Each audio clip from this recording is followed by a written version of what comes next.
आज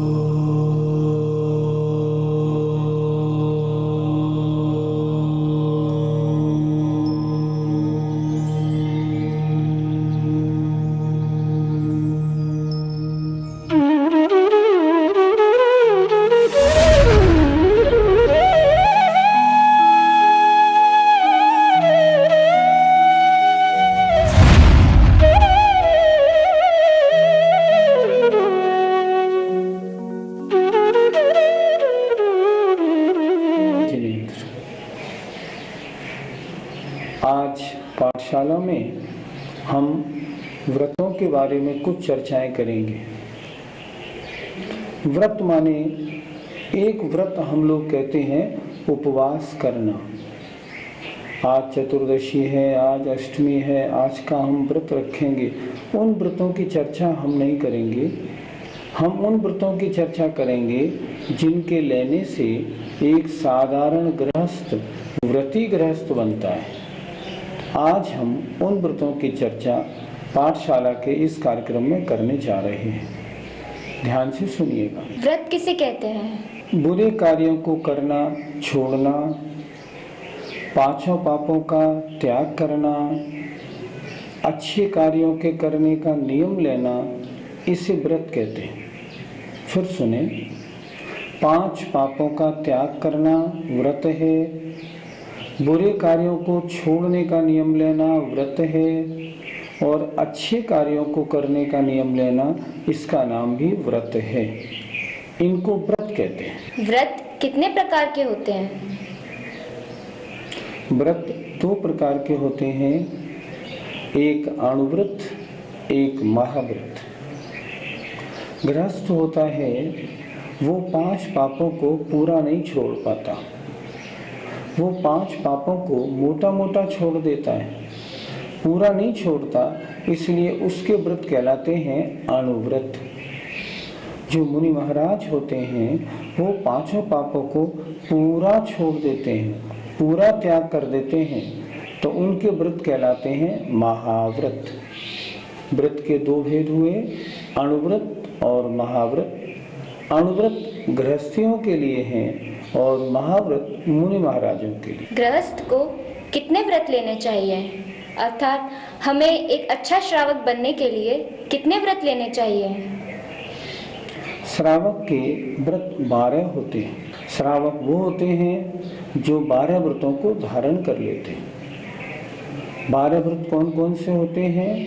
5 अणुव्रत, 3 गुणव्रत और 4 शिक्षा व्रत। ये 12 व्रत हुए। आज के इस कार्यक्रम में हम 5 अणुव्रतों की चर्चा कर पाएंगे, लेकिन अणुव्रत हमारे बहुत काम की बात है सुनने की। आप कहेंगे हमको व्रती नहीं बनना, हम क्यों सुने? नहीं, ऐसी बात नहीं, सुनिए जरूर, और उसमें से जितना 10%, 20%, 50% जो अच्छी बात आपको लगे उसे आप ग्रहण करेंगे, आपका फायदा ही फायदा है। और जब व्रती बनेंगे, आप कभी तो व्रती बनेंगे जब आप हमारी पाठशाला रोज सुनेंगे, तो पाठशाला सुन के आप में धार्मिक भावना जागृत होगी, तो कभी न कभी आप सदगृहस्थ बनने के बाद व्रती गृहस्थ बनेंगे, और जब व्रती बनेंगे तो आपको इन व्रतों को लेना होगा। तो पहले जान तो लें। तो आइए आज हम चर्चा करते हैं पहले अणुव्रतों की। अणुव्रत कितने होते हैं? जो छोटे व्रत होते हैं वो कहलाते हैं अणुव्रत। अर्थात 5 पापों को जहाँ मोटा मोटा त्याग किया जाता है, मोटा मोटा छोड़ा जाता है, उन्हें हम कहते हैं अणुव्रत। देखिए, हिंसा को अगर स्थूल मोटे रूप से छोड़ा तो अहिंसाणुव्रत, झूठ को मोटे रूप से छोड़ा सत्याणुव्रत, चोरी को मोटे रूप से छोड़ा अचौर्याणुव्रत, कुशील को मोटे रूप से छोड़ा तो ब्रह्मचर्याणुव्रत, और अगर परिग्रह की सीमा बांध ली, ज्यादा परिग्रह की इच्छा छोड़ दी, तब हो गया परिग्रह परमाणुव्रत। तो अणुव्रत 5 प्रकार के होते हैं। आज इनकी चर्चा हम करेंगे। हमें अगर अहिंसाणुव्रत धारण करना हो तो हमें क्या करना होगा? अहिंसाणुव्रत की डेफिनेशन क्या है? जो जीव, हम गृहस्थ लोग, त्रस और स्थावर इस सारी हिंसा का त्याग नहीं कर सकते, लेकिन हम इतना तो कर सकते हैं कि हम त्रस जीवों की हिंसा का त्याग कर दें और स्थावर जीवों की हिंसा को जितना कम हो सके उतना कर दें, तो उसका नाम होता है अहिंसाणुव्रत।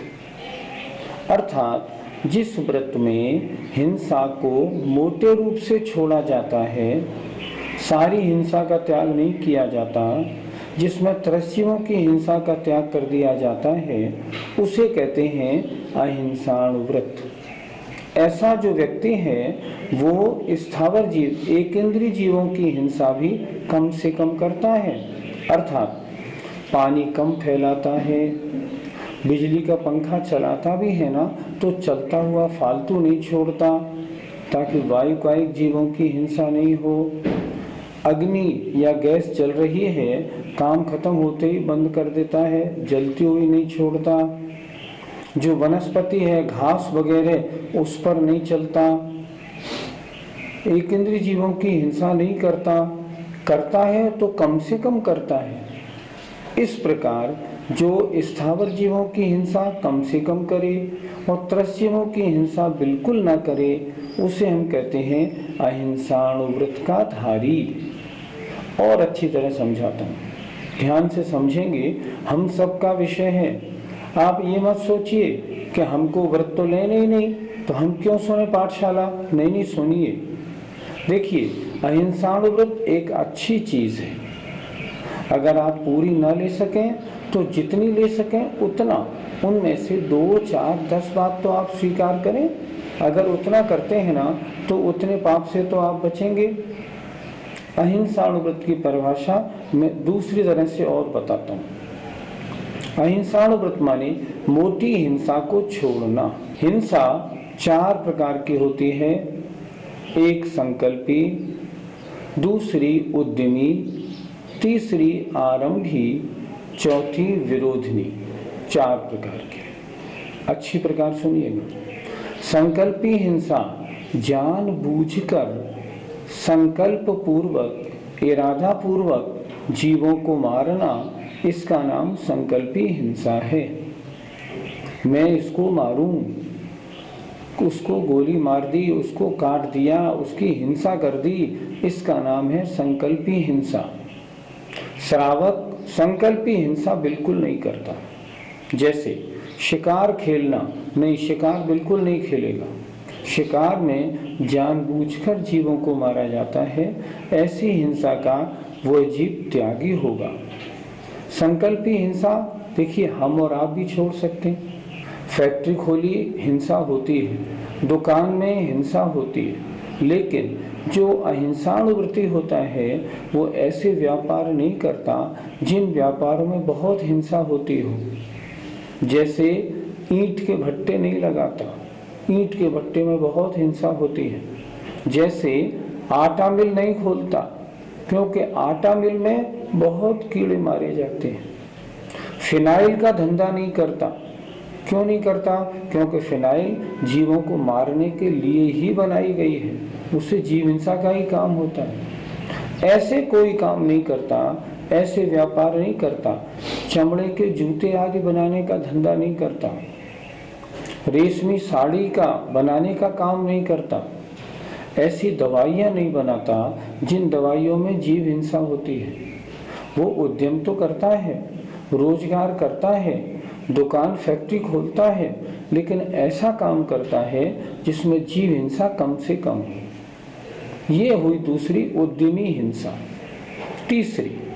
तीसरी होती है आरंभी हिंसा। श्रावक गृहस्थ है, गृहस्थी में नहाएगा, कपड़े धोएगा, झाड़ू बुआरी लगाएगा, आटा पीसेगा, घर की सफाई करेगा, तो हिंसा होगी। हाँ, बिल्कुल होगी। लेकिन श्रावक ऐसे कार्यों में इस बात का ध्यान रखेगा कि त्रस्त जीवों की हिंसा ना हो। तो वो क्या करता है? वो ये नियम लेता है कि मैं जो भी कार्य करूँगा देखभाल कर करूँगा। झाड़ू लगाएगा तो देख लेगा यहाँ चींटी तो नहीं, चींटे तो नहीं, जीवों की हिंसा तो नहीं होगी, होगी तो फूल झाड़ू हल्की वाली लेगा, उन सब जीवों को एक तरफ कर देगा। तो आरंभी हिंसा होती है गृहस्थी में, लेकिन वो आरंभी हिंसा जितनी बचेगी उतनी बचाएगा। चौथी होती है विरोधनी। अगर आपके ऊपर कोई लड़ाई करने आ जाए, कल को कहीं झगड़ा हो जाए और कोई आपको मारने के लिए आ जाए, तो आप क्या करेंगे? चुपचाप बैठ जाएंगे कि आओ हमको मार लो? नहीं, ऐसा नहीं करेगा। वो व्रती है, उसने स्थूल हिंसा का त्याग किया है। अगर कोई विरोधी उसके ऊपर चढ़ के आएगा तो सामना करेगा, उसे मार के भगाएगा। उसमें बिल्कुल भी उसको कोई संकोच नहीं होगा, खुद मरेगा नहीं। तो क्या हुआ? हिंसा 4 प्रकार की हो गई। जो अहिंसानुव्रती होगा, जिसने हिंसा को स्थूल रूप से छोड़ा है, वो जानबूझकर संकल्पी हिंसा नहीं करेगा। और उद्यमी हिंसा, व्यापार वाली हिंसा में कम से कम हिंसा वाला व्यापार करेगा। तो ये परिभाषा बनी कि जो जीव संकल्पी हिंसा का त्याग करता है, तरजीवों की हिंसा का त्याग करता है, उसे हम कहते हैं अहिंसानुव्रती। अब मैं एक छोटा सा एग्जाम्पल और देता हूँ। मान लीजिए आपके घर में पलंग या खाट है और उस खाट में खटमल बहुत सारे भर गए। अब आप क्या करेंगे? खटमल मारने वाली दवाई छिड़क देंगे। क्या होगा? सारे खटमल मर जाएंगे। लेकिन अहिंसानुव्रती ऐसा नहीं करेगा। वो क्या करेगा? वो सावधान है, होशियार है, अपने पलंग को पहले से ही धूप दिखाएगा, पहले से ही उसमें दवाई छिड़क के रखेगा ताकि उसमें खटमल ना हो, ताकि उसमें दीमक ना लगे, पहले से तैयारी करेगा।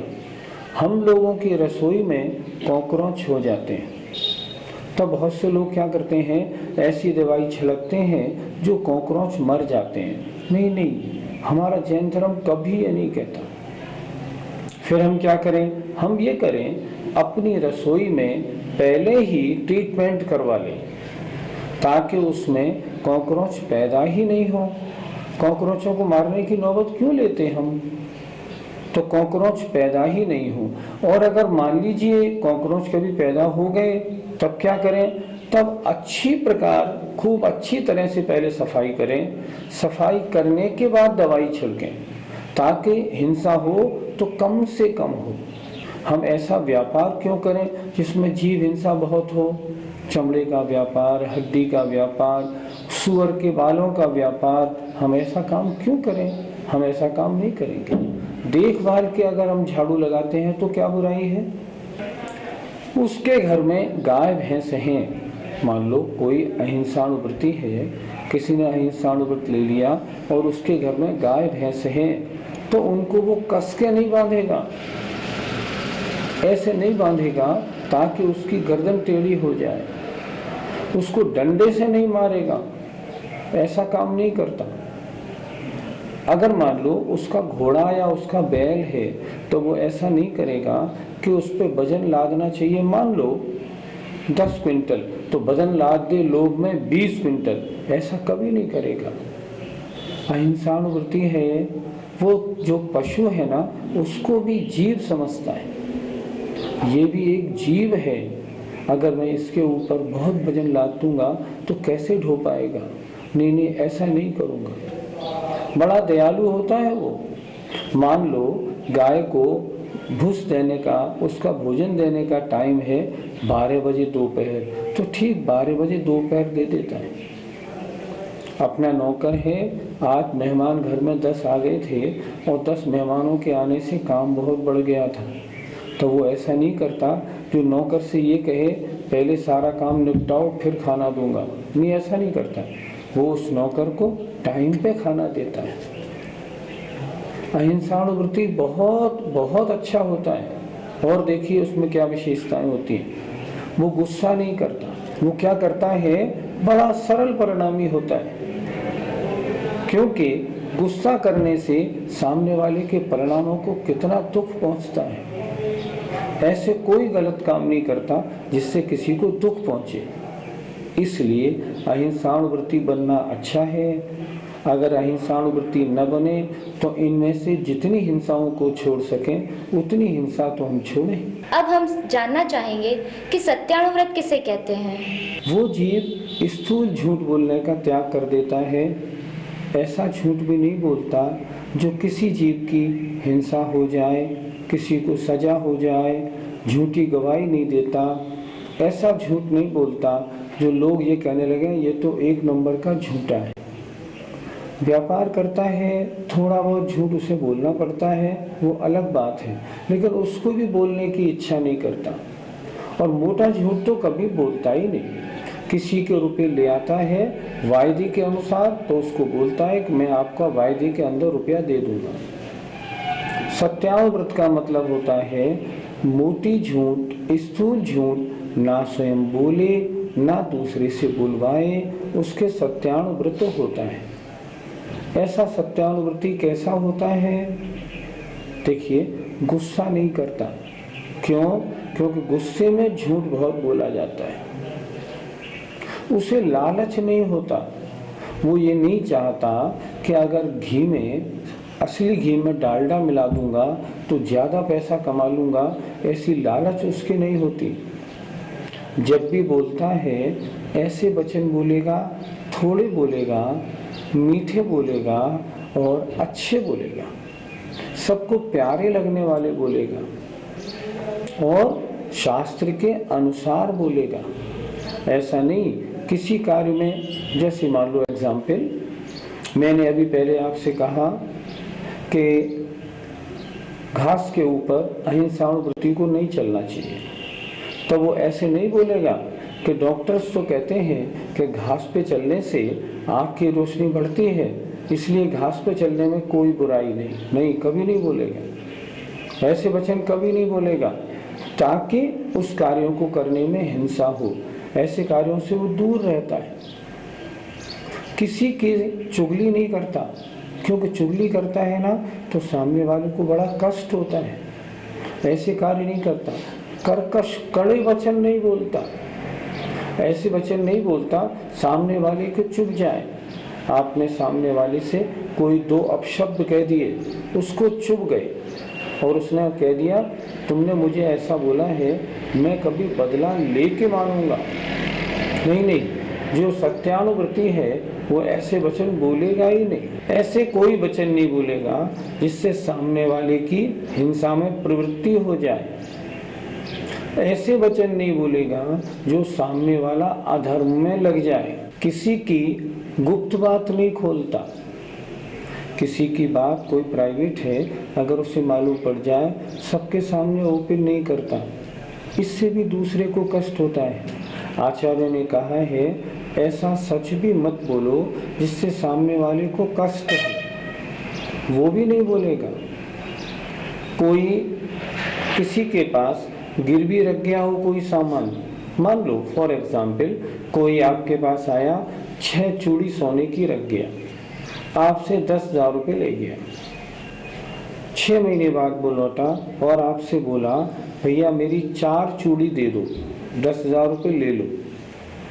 आपने क्या किया? 4 चूड़ी दे दी, 10,000 रुपये ले लिए। आपने 2 चूड़ी बचा ली।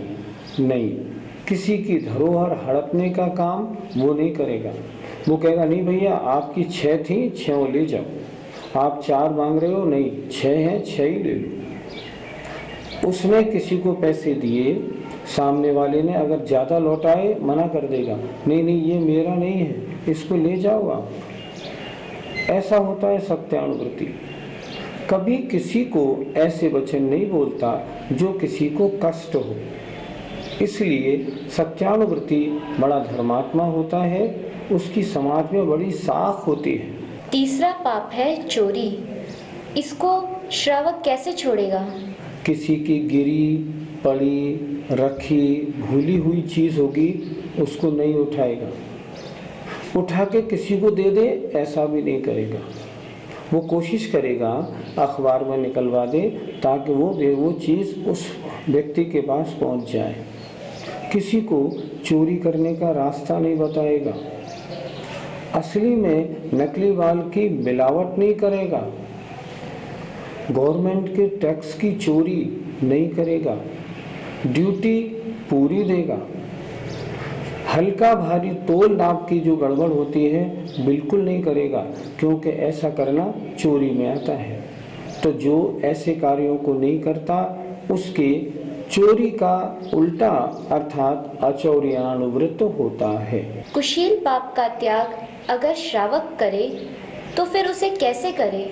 वो श्रावक क्या करता है, अपनी पत्नी में संतुष्ट रहता है, अन्य जितनी भी बच्चियां हैं, माता बहनें हैं, उन सब में माता बहनों का भाव रखता है, किसी की ओर बुरी दृष्टि नहीं करता। ऐसा श्रावक क्या करता है, अष्टमी और चतुर्दशी को संयम से रहता है। जो बदचलन औरतें हैं उनके पास नहीं जाता, उनसे कोई बोलचाल नहीं रखता ताकि दोष ना लग जाए। गरिष्ठ भोजन नहीं करता, क्योंकि गरिष्ठ भोजन करता है तो इंद्रियां वश में नहीं रहती। वो किसी भी स्त्री आदि से, किसी भी लड़की से एकांत में बात नहीं करता, सिनेमा नहीं देखता। आजकल टीवी बड़े गंदे होने लगे तो टीवी नहीं देखता। जो ब्रह्मचर्यानुवृत्ति होगा सिनेमा और टीवी देखने का त्याग करता है, लेकिन कदाचित टीवी पर अगर कोई पंच कल्याणक का प्रोग्राम आ रहा हो तो देख लेता है। अपने परिणामों को बहुत संभाल के रखता है ताकि उसके परिणामों में काम वासना जागृत ना हो जाए। तो जो अपनी पत्नी में संतुष्ट है, अन्य सारी महिलाओं को माँ बहन और बेटी की नजर से देखता है, उसे हम कहते हैं ब्रह्मचर्यानुव्रत। पांचवा पाप है परिग्रह। इसको श्रावक कैसे छोड़े, जरा इसे भी समझा दीजिए। अगर परिग्रह छोड़ देगा तो श्रावक मुनि बन जाएगा फिर तो, इसलिए वो परिग्रह छोड़ता नहीं। वो क्या करता है, अपने लिए आवश्यक परिग्रह रखता है, शेष परिग्रह का त्याग कर देता है। मैं इतने खेत रखूंगा, इतने मकान रखूंगा, इतना जेवर, इतना रुपया पैसा, इतनी गाय भैंस नौकर चाकर, इन सब की सीमा बना लेता है, नियम डायरी में लिख लेता है कि मैं इतना परिग्रह रखूंगा, इससे ज्यादा परिग्रह का त्याग करता हूँ। जो इस प्रकार संकल्प कर लेता है उसके परिग्रह परमाणुवृत्त होता है। इस प्रकार 5 पाप हुए। हिंसा को एक देश छोड़ा, अहिंसानुव्रत। झूठ को एक देश मोटा मोटा त्याग कर दिया, सत्यानुव्रत। चोरी का स्थूल त्याग किया, अचौर्यानुव्रत। कुशील का स्थूल त्याग किया, ब्रह्मचर्यानुव्रत। और परिग्रह की सीमा बना ली, मैं इतने परिग्रह में अपने को संतुष्ट मानूंगा, तो उसका हो गया परिग्रह परमाणुव्रत। आजकल इन सब व्रतों का पालन करना पॉसिबल ही नहीं है। आज हम 21वीं सेंचुरी में हैं, तो फिर हम इन सब व्रतों का पालन कैसे कर सकते हैं? देखो, 2 मार्ग हैं, संसार मार्ग और एक आत्म कल्याण का अर्थात मोक्ष का मार्ग। आपको संसार में भटकना है या आपको अपनी आत्मा का कल्याण करना है। आज सारा संसार तो पंचेंद्रिय के विषय भोगों में, मध्य मांस में लिप्त पड़ा है। कितने लोग हैं आजकल संसार के विश्व में, अधिकांश लोग मध्य मांस का सेवन करते हैं। क्या करें बताओ आप, इन लोगों को कैसे समझाएं? ये मार्ग संसार का मार्ग है। जिसको आत्म कल्याण करना है उसको तो व्रतों का पालन करना पड़ेगा। हमें आशा है आप आज की इस पाठशाला से कुछ न कुछ संकल्प अवश्य लेंगे। आइए, जय जिनेन्द्र।